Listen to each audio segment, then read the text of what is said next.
आमच्या ग्रुपचं नाव दुनियादारी आहे आणि आमच्या ग्रुपमध्ये मानसी, श्वेता, शालन, बबिता, अनुजा आणि मी आहे. मी म्हणजे श्रद्धा आहे. आम्ही चिकन थाई आणि टोस्टर बनवणार आहे. त्यासाठी आम्ही सकाळी आलो आणि आम्ही पहिली फाटी जमा केली. मग शाळांच्या घरी जाऊन पाणी घेऊन आलो. मग चूल पेटवली आणि मग बटाटे शिजत घातले. आता मी कोथिंबीर चिरते आणि शेतात पीठ मळते आणि बबिता बटाटे शिजवते. बरं, हे करताना आता तुम्ही कोणत्या कोणत्या गोष्टींचा वापर करताय? म्हणजे कोणत्या कोणत्या गोष्टी ह्या समोरच्या दिसतात त्या कोणत्या कोणत्या आहेत? सुरी आहे, पळपट आहे, परत श्वेताकडे पराते, माणसाकडे तांबे आहे. बरोबर. श्वेता, तू काय करते आता सध्याला? पीठ मळते सर. कशासाठी? पुऱ्यांसाठी. पुऱ्यांसाठी. बरं. आणि हे समोरचे जे ह्याच्यामध्ये कढईमध्ये काय काय आहेत ते? टोमॅटो, बटाटा, टोमॅटो, कांदा, कोथिंबीर, लिंबू, मिरच्या.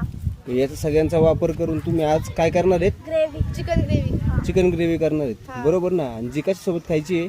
पुऱ्यांसोबत. पुऱ्यांसोबत खायची. ओके.